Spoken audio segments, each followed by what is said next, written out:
Howdy, my name is Elaine Harding, and I'm one of the city producers for the Austin 48-Hour Film Project, part of the hashtag Texas 48 Strong collaboration with Dallas, Houston, and San Antonio. Today we're talking with Adam Querbach of Tornado Boyz Productions. Now, Adam has been involved in the 48 for several years, doing this and that, but this, last year in the sci-fi horror project was his first time leading a team, and now he's back. So let's meet Adam. Hi, Adam. Welcome. Thanks for being. Thanks for meeting with me today. I'm not sure really what to call this. So. Yeah, thank you. We're just. Let's just hit play and see what happens. Or hit record, and it's kind of like how I make movies. So there you go. There you go. That's pretty much the tack I'm taking with this. So tell me about tell me about yourself and your past experiences with the 48. Okay, so my name's Adam Querbach, and I came into 48 actually through my wife, who has a friend. Their company was called Bad Heroes Productions, and they did 48 for a number of years. And my wife grew up in theater in the high school and things, so she has friends, and they came into video production and all that. And then I kind of got dragged in as drive me to the place. Then the next year they did it again, and she was acting, and I was like, now it became like, hold this, and little by little, and then I was like, okay, we need an extra to like stand over here. And then it became, okay, now you have like then I was like, well, I'll do something else. And that guy like, well, give me more, like.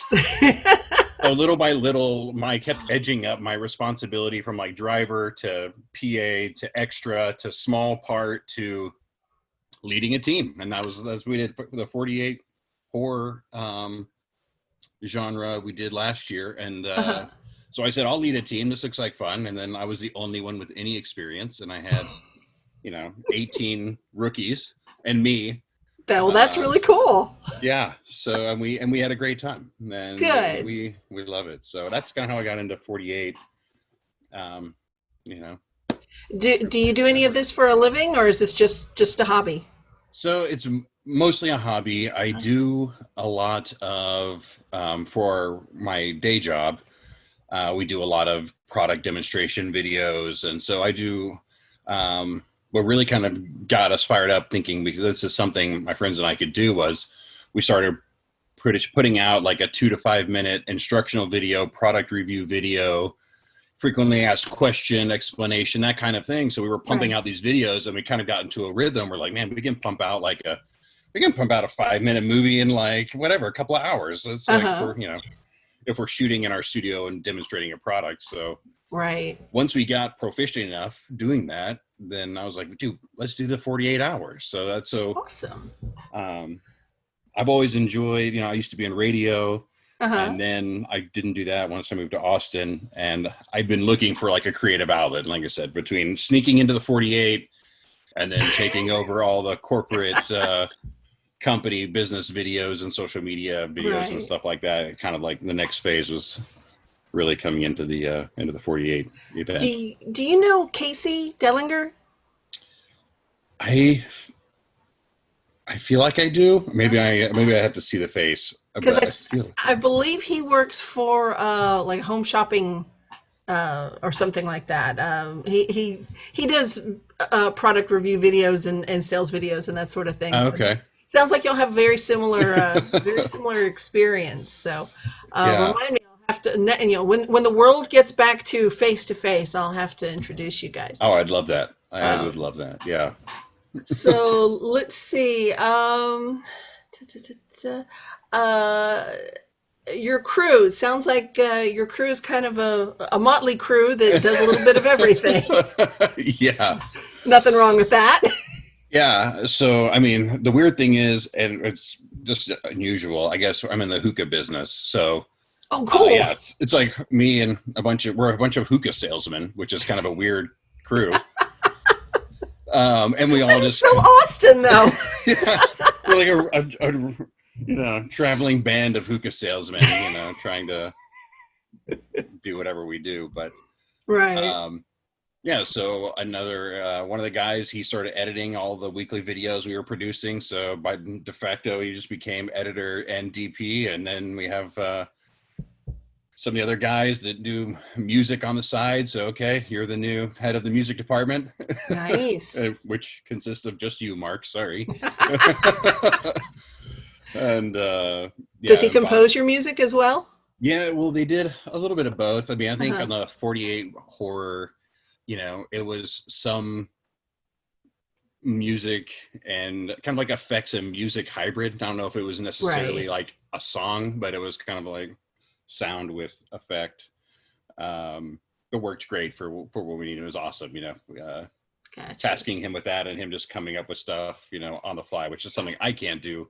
And I'm Uh-huh. thankful for, all the artistic contributions. So everyone's got their little talent niche in our group, but you Yeah. have to do everything too. At the same time, I hear you.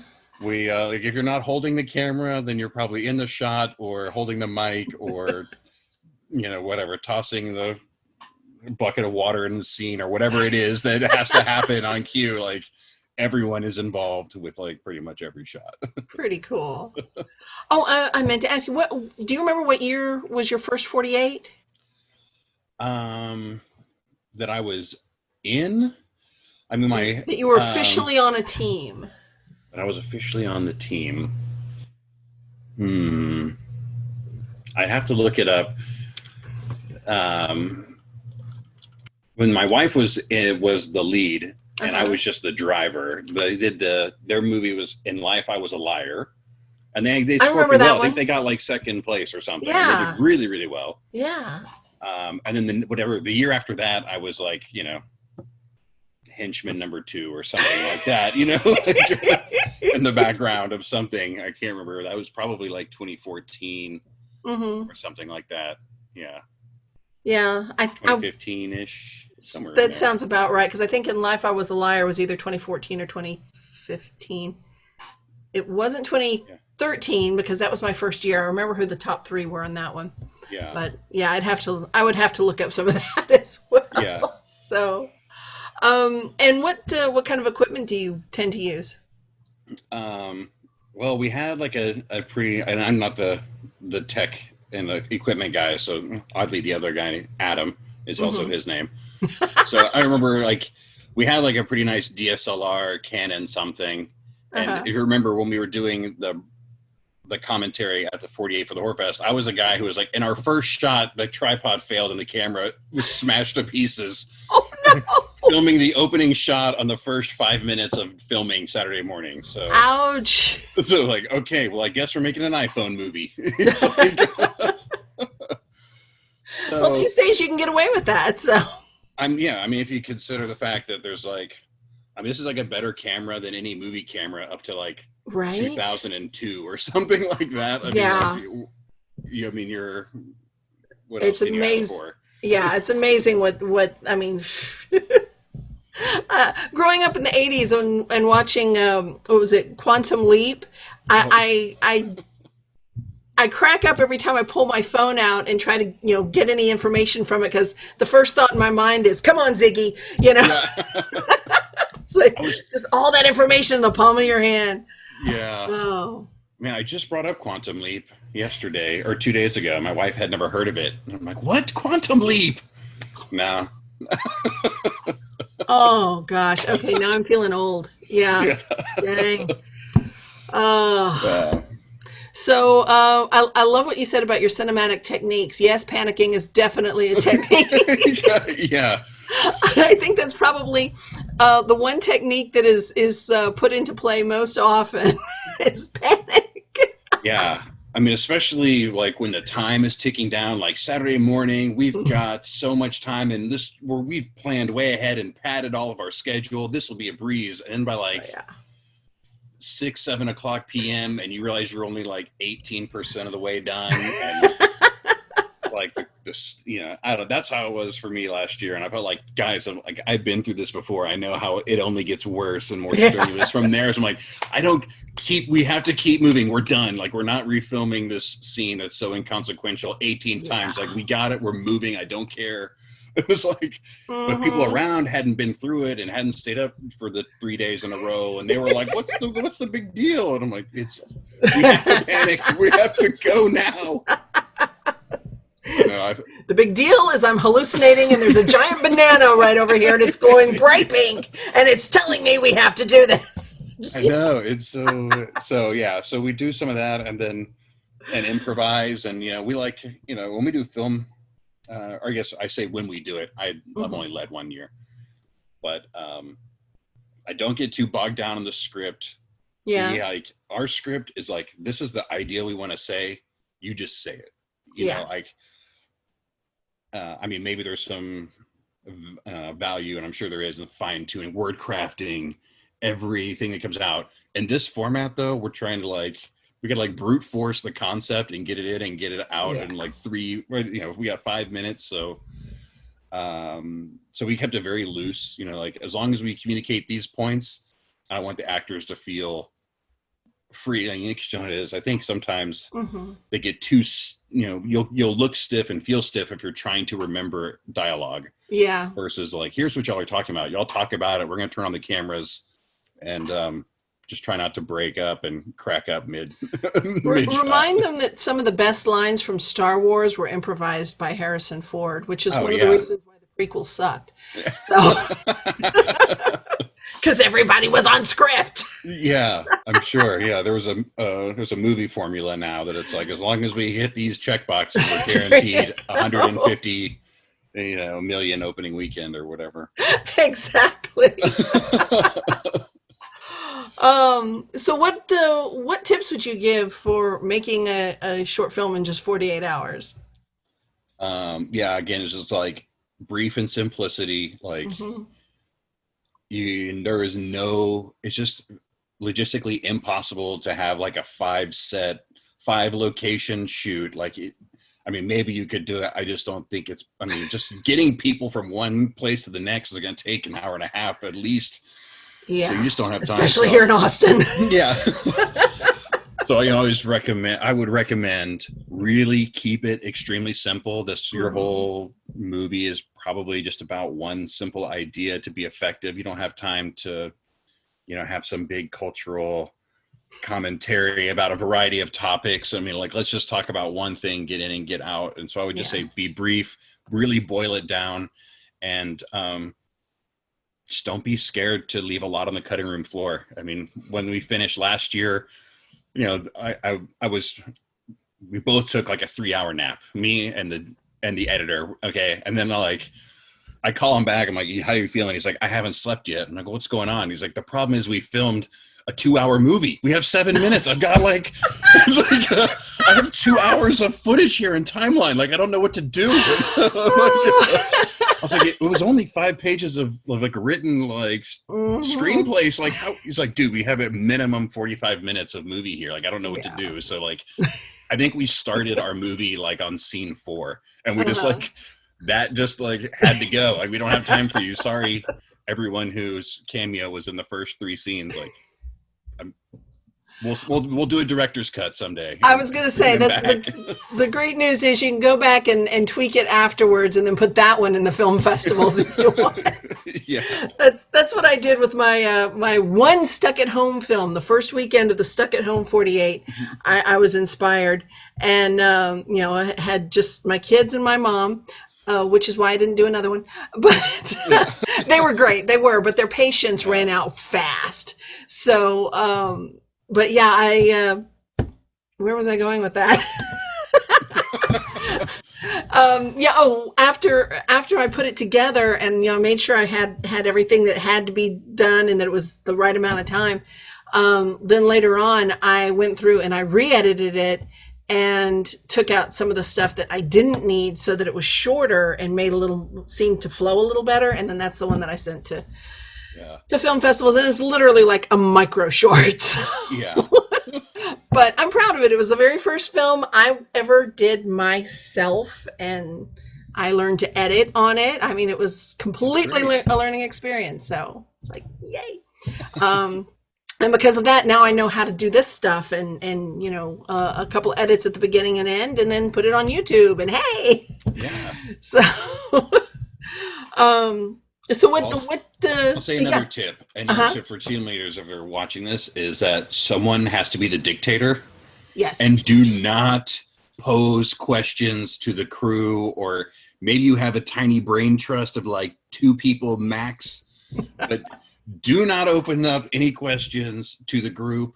You're going to get a ton of answers, and people are going to get their feelings hurt when their answers aren't Mm-hmm. used, and you're going to debate for an hour. Like, you have time. You need someone who's like, air B, we're going B, we're going. And like, there's no like, you just need to be able to make a decision and go, because this isn't the, again, it's a Yeah. format where everyone's going to have those decisions to make. Every team is going to make right and wrong choices, but you got to Mm-hmm. just get it done and submit it. And this isn't a democracy exercise. Yeah. This is about someone has to be in charge, and when there's decisions made, just make it and go forward and don't look back. Yeah. That would be a big tip for team That's leads. That's good advice. I've often told people, when it comes right down to it, the person who makes the decisions is the person whose name was on the check or the credit card or whatever. Whoever it was that put the money out, they bought the rights to be to the buck literally stopped there. It started there, it stops there. Yeah. So if there ever comes a point where you're like, well, where do we go, left or right? That's the person who makes the decision.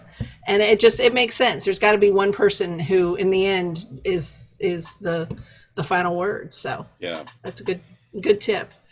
So what do you think you'll be doing differently this year? Well,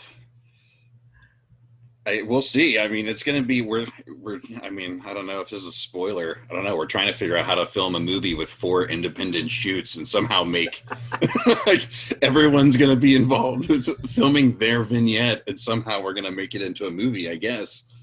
That sounds like a great idea. I mean, I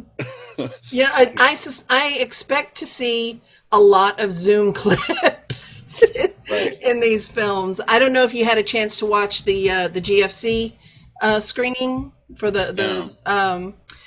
we had a kind of a trial run just all over of I think there were 12 teams allowed per city, and the team that won was the same team that won last summer, it turns out.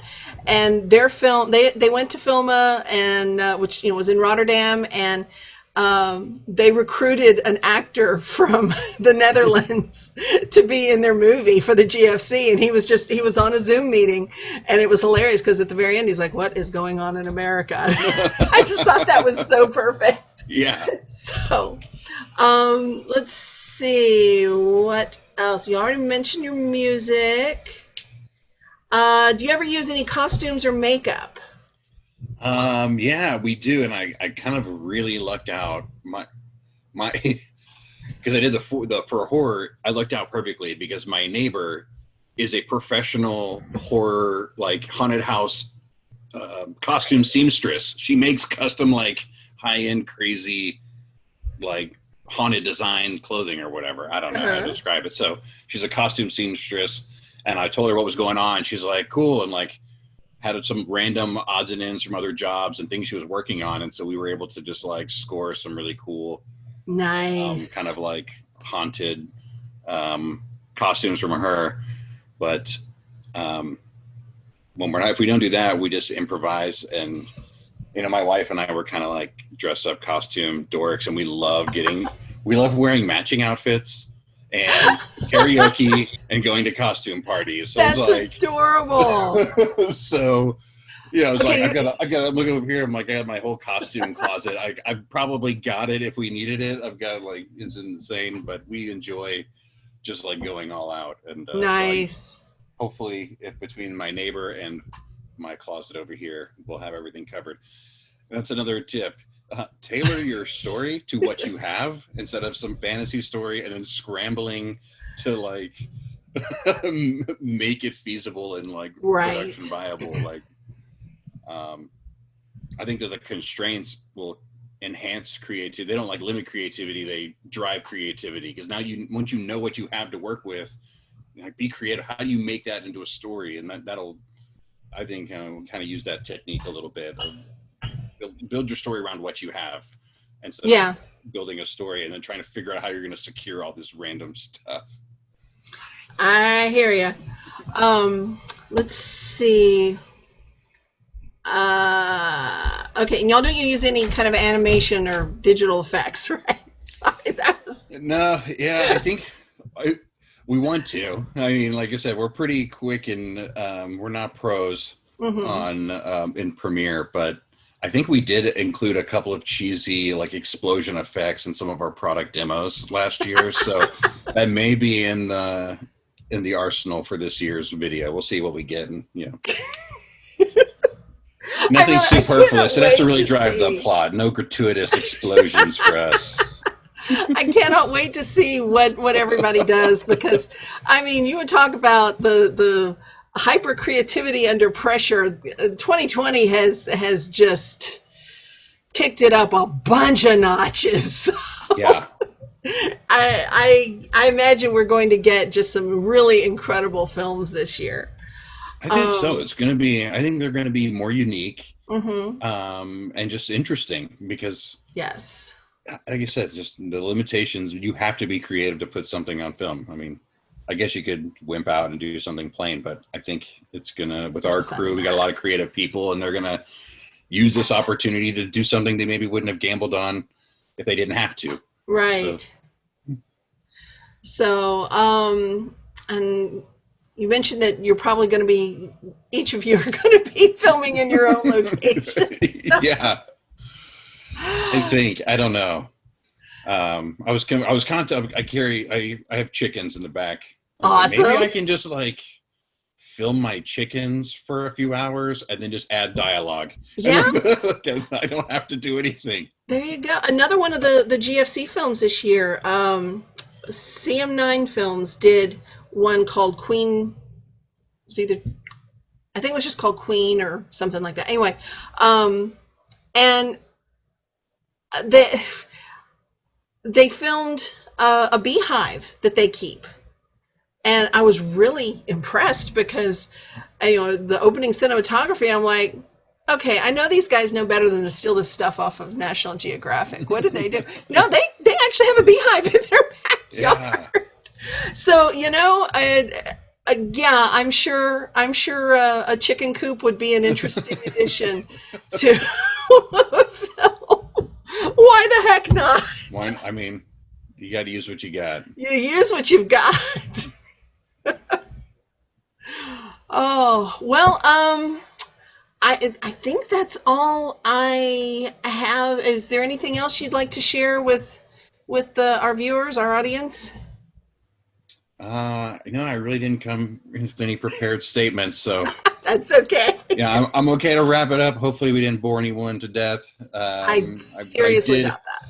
I had a really good time. I appreciate you being flexible and Sure thing. taking the interview, and I really appreciate it, and I look forward to it. And thanks so much for keeping it alive. And it was sketchy. Are we doing it? Are we not? I mean, like, and this was the year we paid early to get the discount, and then it's like, sorry Right. guys, it's canceled. And like, we like at the beginning of the year, I paid like first day, like we were doing it, and then Yeah. and then we didn't know what to expect. So This was good. This is our 20th anniversary year, not in Austin, but just overall.